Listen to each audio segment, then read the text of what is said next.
हम्म। कभी गौर किया है कि जब किसी को कोई शारीरिक चोट लगती है, मान लीजिए कि हाथ की हड्डी टूट गई, तो तुरंत एक एक्सरे करवाया जाता है। हाँ, बिल्कुल। एक्सरे सबसे पहला कदम होता है। राइट, और उस ब्लैक एंड व्हाइट फिल्म पर सब कुछ बिल्कुल साफ दिखता है। डॉक्टर बस उस टूटी हुई सफेद लाइन की तरफ इशारा करता है और कहता है भाई यहाँ प्रॉब्लम है। सब कुछ कितना स्पष्ट, सीधा और आसान होता है। इलाज का रास्ता बिल्कुल सामने होता है। एकदम सही। मतलब वहाँ एक तरह की निश्चितता होती है, एक बाइनरी सिस्टम काम कर रहा होता है। हाँ। हड्डी या तो टूटी है या नहीं टूटी है। इंसानी दिमाग को ऐसी साफ और स्पष्ट चीजें बहुत पसंद आती हैं। हम हर चीज को, हर समस्या को एक स्पष्ट कैटेगरी में रखना चाहते हैं ताकि उसे सुलझाया जा सके। लेकिन जब बात हमारी सोच की आती है ना, हमारे दिमाग के अंदर चल रहे उस लगातार शोर की आती है, तो कोई एक्सरे मशीन काम नहीं आती। बिल्कुल काम नहीं आती। शुरू कहाँ से हो रही है? हाँ, वो बस विचारों के चक्रव्यूह में घूमता रहता है। और इसीलिए आज की इस गहन चर्चा में हम इसी मानसिक धुंधलेपन को साफ करने की कोशिश करेंगे। आज हमारे पास जो स्रोत सामग्री है वो है दीपक गुप्ता की बेस्ट सेलिंग किताब हाउ टू थिंक एवरीडे और इनर वॉइस डायरीज के कुछ बेहद दिलचस्प नोट्स। ये दोनों ही स्रोत बहुत ही व्यवहारिक हैं। बिल्कुल। तुम्हारा आज का मिशन इस बात की गहराई में जाना है कि ओवरथिंकिंग यानी जरूरत से ज्यादा सोचने के इस चक्र को आखिर तोड़ा कैसे जाए, बेकाबू दिमाग को शांत कैसे किया जाए और उस असली इनर वॉइस को कैसे सुना जाए जो रोजमर्रा के शोर में कहीं दब गई है। और ये एक ऐसा विषय है जिसकी आज के समय में सबसे ज्यादा जरूरत है, क्योंकि इन नोट्स और किताब की जो सबसे पहली बात सामने आती है ना, वो एक बहुत बड़े भ्रम को तोड़ती है। कौन सा भ्रम?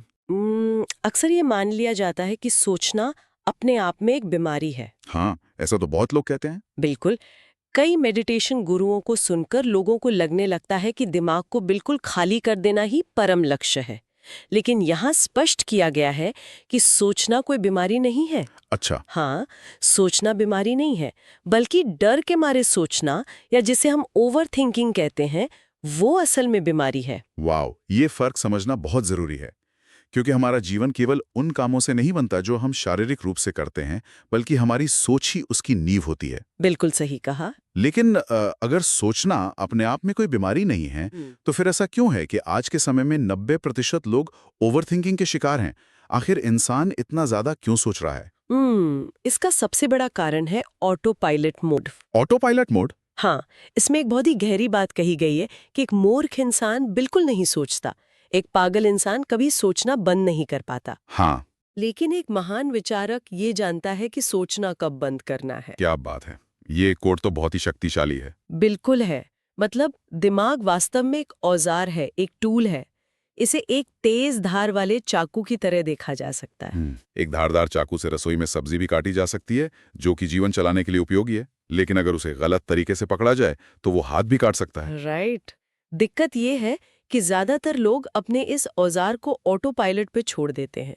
सुबह आंख खुलते सबसे पहले फोन चेक करना, बिना सोचे समझे किसी मैसेज का रिप्लाई कर देना। हाँ, या फिर किसी छोटी सी बात पर तुरंत डर या अहंकार के आधार पर प्रतिक्रिया दे देना। बिल्कुल, ये सब ऑटो पायलट है। अगर इसे आज के डिजिटल जमाने के उदाहरण से समझें तो इंसान का दिमाग एक ऐसे स्मार्टफोन की तरह हो गया है जिसमें बैकग्राउंड में बहुत सारे ऐप्स डिफॉल्ट रूप से चल रहे हैं। बहुत सटीक एनालॉजी है ये। है ना? हमें स्क्रीन पर कुछ नहीं दिख रहा होता, लेकिन ये छिपे हुए ऐप्स लगातार फोन की बैटरी खत्म कर रहे होते हैं। हाँ, और हमें ये समझना होगा कि बैकग्राउंड में चलने वाले ये मानसिक ऐप्स असल में हैं क्या। मनोविज्ञान के नजरिए से देखें तो ये हमारे दिमाग का डिफॉल्ट मोड नेटवर्क है। Default mode network?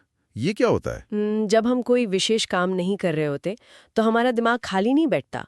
वो हमारी पुरानी आदतों, असुरक्षा की भावनाओं और भविष्य के छिपे हुए डरों को प्रोसेस करने लगता है। अच्छा, मतलब वो खुद ब खुद पास्ट और फ्यूचर में चला जाता है। बिल्कुल। विकासवाद या इवोल्यूशन के हिसाब से दिमाग को हमेशा खतरों को स्कैन करने के लिए ही डिजाइन किया गया था। सर्वाइवल के लिए। हाँ, लेकिन आज के समय में हमारे पीछे कोई शेर या भालू नहीं पड़ा है। आज एक ईमेल या सोशल मीडिया का कोई कमेंट उस खतरे की जगह ले लेता है। और दिमाग उसे भी जानलेवा खतरा मान बैठता। बिल्कुल। दिमाग एक मांसपेशी की तरह है। इसे ट्रेन करना पड़ता है कि हर विचार को आंख बंद करके सच ना माने। जब तक हम इस ऑटो पायलट मोड को नहीं पहचानेंगे, हमारी मानसिक बैटरी बिना कुछ किए ही खत्म होती रहेगी। तो अब सबसे बड़ा सवाल ये खड़ा होता है कि बैकग्राउंड में चल रहे इन ऐप्स को, इस ऑटो पायलट मोड को आखिर रोका कैसे जाए? इस सिस्टम का कंट्रोल वापस कैसे लिया जाए? यहीं पर एक टर्म इस्तेमाल किया गया है, controlling the controller. Controlling the controller मतलब हमारा दिमाग हमारे शरीर का बॉस है जो सब कुछ कंट्रोल करता है, लेकिन इस बॉस को कौन कंट्रोल करेगा? ये तो बहुत मुश्किल काम लगता है। यही पूरे खेल का सबसे चुनौतीपूर्ण हिस्सा है। जब लोग अपने दिमाग को कंट्रोल करने की कोशिश करते हैं तो वे अक्सर गलत तरीका अपनाते हैं। साइकोलॉजी में इसे आयरनिक रिबाउंड इफेक्ट कहते हैं। ये क्या होता है? अगर हम किसी से कहें कि वो एक गुलाबी हाथी के बारे में बिल्कुल ना सोचें, तो क्या होगा? वो सबसे पहले एक गुलाबी हाथी की ही कल्पना करेगा। बिल्कुल ठीक वैसे ही अगर कोई अपने दिमाग से जबरदस्ती कहता है कि भाई मुझे नेगेटिव बातें नहीं सोचनी है, तो दिमाग एक जिद्दी बच्चे की तरह और ज्यादा नेगेटिव बातों पर ध्यान केंद्रित करने लगता है। तो अगर हम दिमाग से जबरदस्ती नहीं कर सकते तो उसे शांत कैसे करें? इसका उपाय प्रतिरोध या लड़ाई नहीं है, बल्कि जागरूकता यानी अवेयरनेस है। यहाँ नेगेटिव विचारों को रोकने के लिए एक 30 सेकंड के स्विच ऑफ अभ्यास की बात की गई है। स्विच ऑफ अभ्यास? ये कैसे करते हैं? जब भी कोई नकारात्मक विचार आए तो उसे दबाने के बजाय बस एक कदम पीछे हटकर उसे देखना है, जैसे हम किसी बहती हुई नदी को किनारे पर खड़े होकर देखते हैं। बस ऑब्जर्व करना है। हाँ, उसे 30 सेकंड के लिए बिना किसी जजमेंट के ऑब्जर्व करना है। इसके साथ ही एक और बहुत बड़ी आदत पर जोर दिया गया है, रिएक्ट करने से पहले पॉज लेने की आदत। 1 मिनट, पॉज लेने की बात पर मुझे एक व्यावहारिक दिक्कत नजर आ रही है। कैसी दिक्कत? मतलब आज की इस कॉर्पोरेट और तेज तर्रार दुनिया में, जहां हर चीज पलक झपकते होती है, जहां स्लैक या व्हाट्सएप पर बॉस के मैसेज का 2 मिनट में जवाब देने की उम्मीद की जाती है, हाँ, वहां अगर कोई इंसान हर बात पर पॉज लेने लगे तो क्या वो कमजोर, धीमा या अनिर्णायक नहीं लगेगा? लोग तो यही सोचेंगे कि इसे फैसले लेने ही नहीं आते। यह बहुत ही स्वाभाविक सी शंका है, लेकिन यहाँ पॉज लेने का मतलब ये नहीं कि आप 10 मिनट के लिए ध्यान मुद्रा में बैठ जाएं और काम रोक दें। अच्छा। नहीं, ये पॉज महज कुछ सेकंड्स का होता है। न्यूरोसाइंस के मुताबिक जब कोई बुरी खबर या कोई तनावपूर्ण मैसेज आता है तो हमारे दिमाग का अमिगडाला तुरंत एक्टिवेट हो जाता है। अमिगडाला? हाँ, अमिगडाला जो कि दिमाग में डर का केंद्र है, वो हमें तुरंत फाइट या फ्लाइट यानी लड़ो या भागो मोड में डाल देता है। जो इंसान तुरंत रिएक्ट करता है वो असल में अपने अमिगडाला का गुलाम होकर फैसले ले रहा होता है, बिना सोचे समझे। बिल्कुल।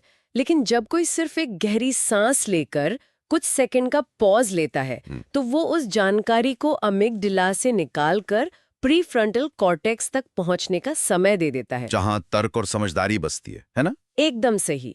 तो वो पॉज हमारी भावनाओं और हमारी प्रतिक्रिया के बीच एक गैप बना देता है। और उसी खाली जगह में इंसान की आजादी और उसकी समझदारी पनपती है। बिल्कुल। बाहर से देखने वाले को वो इंसान धीमा नहीं लगेगा, बल्कि वो बहुत ही सुलझा हुआ और परिपक्व लगेगा, क्योंकि उसके जवाब में घबराहट नहीं बल्कि स्पष्टता होगी। पॉज लेना कमजोरी नहीं बल्कि नियंत्रण का सबसे बड़ा प्रतीक है। वाह, ये स्पष्टीकरण तो बहुत सी चीजें साफ कर देता है। अब मान लेते हैं कि किसी ने पॉज लेना सीख लिया और अपनी बहुत सारी मानसिक ऊर्जा को बर्बाद होने से बचा लिया। अब ये जो ऊर्जा बची है, इसे दिशा कैसे दी जाए?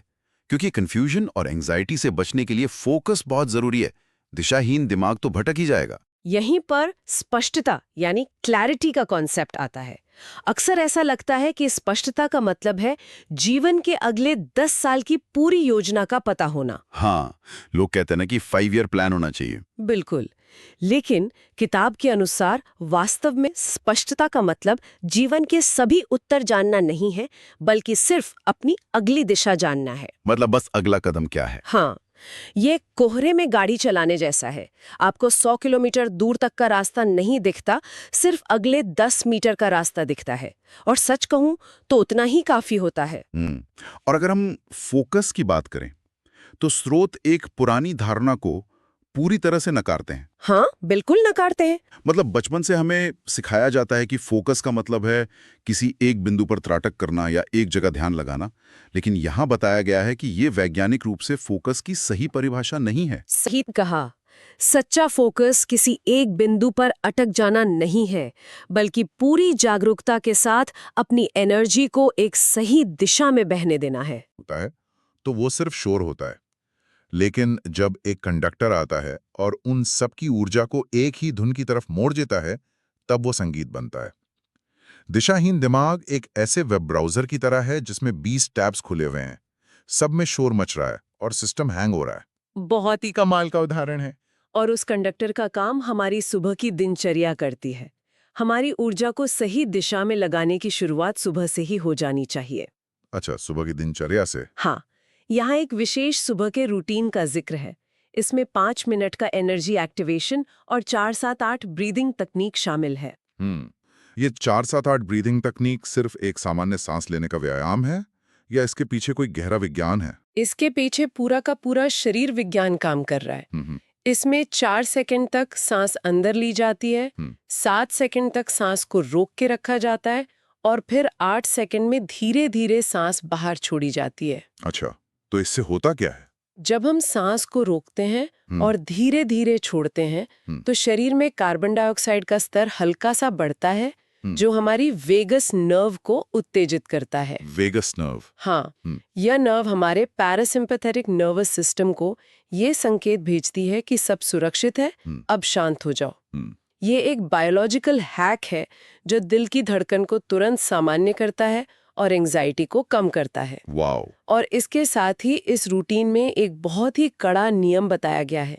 सुबह उठने के पहले 2 घंटे तक कोई कॉफी या कैफीन नहीं लेना है। क्या? सुबह 2 घंटे तक कोई कॉफी नहीं? बिल्कुल नहीं। जो लोग सुबह आंख खुलते ही कॉफी का मग ढूंढते हैं उनके लिए तो ये किसी बुरे सपने जैसा होगा। ऐसा क्यों कहा गया है?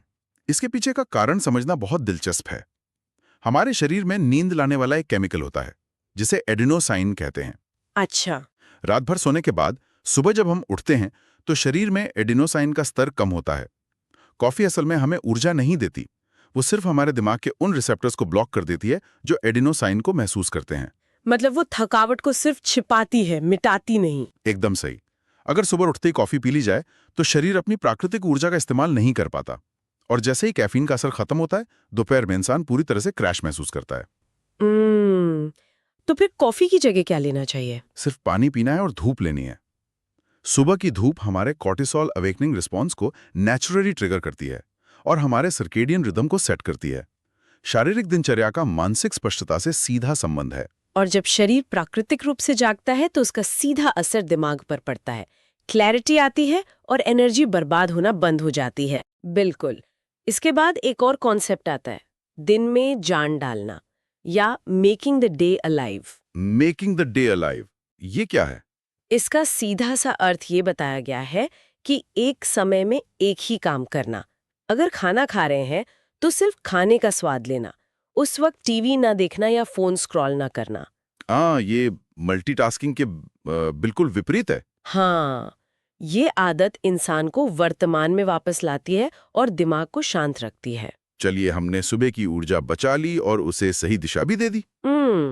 लेकिन इस स्थिति को पूरे दिन बनाए कैसे रखा जाए, इसके लिए एक सख्त मेंटल डाइट का कॉन्सेप्ट सामने आता है। Mental diet? हाँ, मतलब जिस तरह शरीर को फिट रखने के लिए जंक फूड छोड़ना पड़ता है, वैसे ही दिमाग के लिए भी एक डाइट की जरूरत होती है। बिल्कुल। मेंटल डाइट इस पूरी चर्चा का एक बहुत ही व्यवहारिक हिस्सा है। इसमें एक 21 दिन के चैलेंज की बात की गई है। चैलेंज? कैसा चैलेंज? नियम बहुत सीधा है। 21 दिनों तक कोई शिकायत नहीं करनी है, कोई कंप्लेनिंग नहीं, सिर्फ समाधान पर बात करनी है। यह नियम सुनने में बहुत सरल लगता है, लेकिन असल जीवन में यह शायद सबसे मुश्किल काम है। इंसान बात बात पर शिकायत करने का इतना आदी क्यों है? इसका कारण हमारा नेगेटिविटी बायस है। विकासवाद के दौरान इंसान का दिमाग ऐसा बना है कि वो बुरी चीजों को जल्दी पकड़ता है ताकि खतरे से बच सके। मतलब दिमाग डिफॉल्ट रूप से नेगेटिविटी ढूंढता है। हाँ, हमारा दिमाग बुरी चीजों के लिए वेल्क्रो की तरह काम करता है, जहां सब कुछ चिपक जाता है, और अच्छी चीजों के लिए टेफ्लॉन की तरह काम करता है, जहां से सब कुछ फिसल जाता है। क्या कमाल की एनालॉजी है, वेल्क्रो और टेफ्लॉन। है ना? शिकायत करना सबसे आसान काम है क्योंकि इसमें कोई ऊर्जा नहीं लगती। हम अक्सर सोचते हैं, मेरे साथ ही ऐसा क्यों होता है? ये सवाल इंसान को सिर्फ एक लाचार विक्टिम बना देता है। और इसीलिए हमें अपने सवाल बदलने की जरूरत है। मेरे साथ ही ऐसा क्यों की जगह पूछना चाहिए, अब मैं क्या कर सकता हूँ? बिल्कुल, विक्टिम माइंडसेट से बाहर आना होगा। इसके अलावा भविष्य के डरों पर आधारित व्हाट इफ यानी क्या होगा अगर ऐसा हो गया वाले सवालों को पूरी तरह बैन करने की बात कही गई है। हाँ, वो सबसे ज्यादा एंग्जाइटी पैदा करते हैं। और एक बहुत ही पावरफुल तरीका बताया गया है अपने ही विचारों पर सवाल उठाना। जब भी कोई डरावना विचार आए तो खुद से पूछना, क्या ये एक स्थापित तथ्य है या सिर्फ मेरा बेबुनियाद डर है? ये एक बहुत बड़ा बदलाव लाता है और इसके साथ कंस्ट्रक्टिव सेल्फ टॉक का अभ्यास करने को कहा गया है। Constructive self talk? यानी खुद से इस तरह बात करना जैसे हम अपने किसी बहुत अच्छे दोस्त से बात करते हैं। खुद को ये याद दिलाना कि भाई मैं परफेक्ट नहीं हूँ, लेकिन मैं कंसिस्टेंट हो सकता हूँ। यहाँ पर मैं एक सवाल उठाना चाहूंगा। हाँ, पूछिए। जब कोई इंसान असल में बहुत बुरी स्थिति में हो, जब सब कुछ गलत हो रहा हो और वो खुद से बार बार ये बोले कि मैं सुधार कर रहा हूं या सब ठीक हो जाएगा, क्या ये महज एक तरह की फेक पॉजिटिविटी या खुद को धोखा देना नहीं है? ये एक बहुत ही जरूरी सवाल है। इन दोनों के बीच का फर्क समझना बहुत अहम है। हम्म टॉक्सिक या फेक पॉजिटिविटी का मतलब है सच्चाई को पूरी तरह नकार देना। ये नाटक करना कि आग लगी ही नहीं है। जो कि खतरनाक है। बिल्कुल। लेकिन कंस्ट्रक्टिव सेल्फ टॉक का मतलब ये नहीं है। इसमें इंसान सच्चाई को स्वीकार करता है कि हाँ, स्थिति खराब है, लेकिन वो अपने आप को याद दिलाता है कि उसके पास इससे निपटने की क्षमता है। अच्छा, मतलब आग लगी है पर मेरे पास फायर एक्सटिंग्विशर है। एकदम सही। इसका उद्देश्य अपनी वास्तविकता को झुठलाना नहीं, बल्कि खुद की एजेंसी यानी अपने नियंत्रण को वापस पाना है। सही सवाल पूछने से हमारा ध्यान बदलता है, हम्म और जब ध्यान बदलता है तो हमारी भावनाएं बदलती हैं। अंततः इससे हमारे एक्शन बदलते हैं। और एक नियम हमेशा याद रखना चाहिए, एक्शन हमेशा एंग्जाइटी को खत्म करता है। एक्शन एंजाइटी को खत्म करता है, क्या बात है। क्योंकि जब हम कुछ करना शुरू करते हैं तो दिमाग को सबूत मिल जाता है कि हमारे पास कुछ तो नियंत्रण है। बिल्कुल सही। अब इस पूरी मेंटल डाइट का सही असर हो रहा है या नहीं, इसे कैसे मापा जाए? स्रोत कहते हैं कि दुनिया भले ही तेज हो पर इंसान की ग्रोथ उतनी तेज नहीं होती। हाँ, रातों रात कुछ नहीं बदलता। इसके लिए डेली रिफ्लेक्शन की जरूरत होती है। बिल्कुल। दिन के अंत में 5 से 10 मिनट का रिफ्लेक्शन बहुत जरूरी बताया गया है। खुद से ईमानदारी से पूछना कि आज क्या अच्छा हुआ और आज कहाँ गलती हुई। और इसके लिए जर्नलिंग को सबसे बेहतरीन टूल बताया गया है। अगर मैं इसे एक एनालॉजी से समझाऊं तो जर्नलिंग बिल्कुल वैसे ही है जैसे दिन के अंत में अपने कंप्यूटर के ट्रैश बिन को खाली करना। ये बहुत ही दिलचस्प तुलना है। मतलब दिन भर हमने जो भी फाइलें डिलीट की हैं, वे असल में सिस्टम से बाहर नहीं गई हैं, वे ट्रैश बिन में जमा है। अगर हम उसे खाली नहीं करेंगे तो कचरा जमा होता रहेगा और अगले दिन सिस्टम के क्रैश होने का खतरा बढ़ जाएगा। ये ट्रैश बिन वाली एनालॉजी एकदम सटीक है। मनोविज्ञान में इसे कॉग्निटिव ऑफलोडिंग कहते हैं। Cognitive offloading? हाँ, जब हम अपने विचारों को, अपनी चिंताओं को कागज पर लिख देते हैं तो हम असल में उन्हें अपनी वर्किंग मेमोरी से बाहर निकाल रहे होते हैं। अच्छा, तो दिमाग हल्का महसूस करता है? बिल्कुल। इससे दिमाग पर से विचारों का प्रेशर कम हो जाता है। सुझाव ये है कि रोज रात को अपनी 3 जीत और 1 सबक कागज पर लिखना चाहिए। जो इंसान अपने अनुभवों से सीख निकाल लेता है, उसका ग्रोथ कर्व बहुत तेजी से ऊपर जाता है। और रिफ्लेक्शन के इसी क्रम में बात आती है हमारी इनर वॉइस की। हाँ। इनर वॉइस को सुनने के लिए एक बहुत ही रोचक तकनीक दी गई है, बिना फोन के 15 मिनट की साइलेंट वॉक। वाह, बिना फोन के? हाँ, फोन को घर पर छोड़िए और बस 15 मिनट चुपचाप चलिए। इससे मानसिक स्पष्टता 200% तक बढ़ जाती है। हाँ, और यहाँ इनर वॉइस का असली मतलब समझना बहुत जरूरी है। इनर वॉइस का मतलब कोई जादुई आवाज या केवल हमारी भावनाएं नहीं है। तो फिर क्या है? भावनाएं तो पल पल बदलती रहती हैं।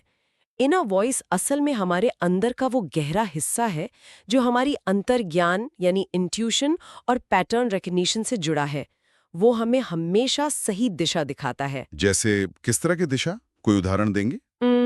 जैसे कभी-कभी वो आवाज अंदर से बिल्कुल स्पष्ट कहती है कि तुम्हें इस काम से अब ब्रेक लेने की जरूरत है, या इस इंसान के साथ बाउंड्री सेट करो, या फिर अब शिकायत करना बंद करो और कदम उठाओ। हाँ, वो गट फीलिंग जो अक्सर सही होती है। बिल्कुल।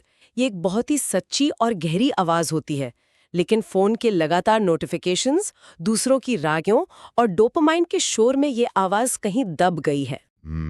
साइलेंट वॉक, जर्नलिंग और ये बोरिंग लगने वाला अनुशासन ही वो साधन है जो इस आवाज को फिर से उभारता है। ये बोरिंग अनुशासन ही अंततः हमारी पहचान बनाता है। तो अगर हम इस पूरी चर्चा के धागों को एक साथ पिरोने की कोशिश करें, तो एक बात बिल्कुल स्पष्ट होकर उभरती है हाँ, वो क्या? कि जीवन का बदलाव या ये जीरो वरी स्टेट कोई ऐसी मंजिल नहीं है जहां एक दिन में पहुंचा जा सके। बिल्कुल नहीं, ये कोई चमत्कार नहीं है। ये रोज थोड़ा बेहतर होने का गेम है।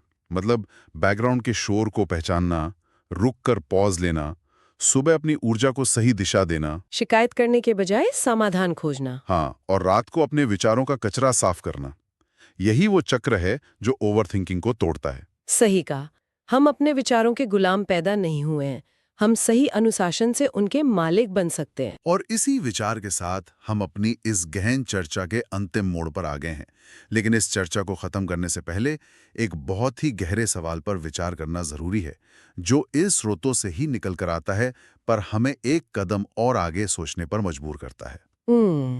वह विचार क्या है? किताब का एक बहुत ही शक्तिशाली सिद्धांत है कि इंसान जो बातें बार बार सोचता है, दिमाग उसी को उसकी स्थायी पहचान यानी आइडेंटिटी बना लेता है। विचार ही व्यक्ति का निर्माण करते हैं। बिल्कुल। तो आज रात जब दिन खत्म हो, तो हर इंसान को खुद से सवाल जरूर पूछना चाहिए। अगर किसी का दिमाग अभी भी अपनी उन्हीं पुरानी चिंताओं, उसी डर और ओवरथिंकिंग के लूप पर लगातार चल रहा है, तो वह अनजाने में ही सही हर गुजरते पल के साथ खुद को किस तरह का इंसान बना रहा है। ये वाकई में एक ऐसा सवाल है जो गहरी आत्मसमीक्षा की मांग करता है। हमारी इस गहन चर्चा से जुड़ने के लिए बहुत बहुत धन्यवाद। अपने विचारों को पहचानें, उस शोर को कम करें और उस इनर वॉइस को खोजने की कोशिश करें जो हमेशा सही रास्ता जानती है। नमस्कार।